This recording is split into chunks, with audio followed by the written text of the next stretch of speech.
Hey, what is up guys? I just wanted to make a quick video for anyone with a VA STI who is trying to change their front O2 sensor or upstream. I took the skid shield off.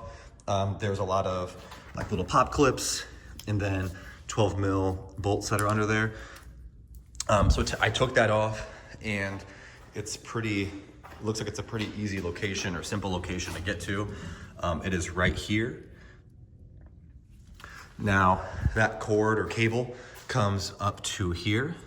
So I'm gonna undo this plug and pull it off and start taking out the O2 sensor.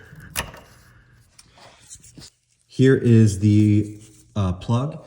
It comes down, and there are two places where it connects to the motor with little clips.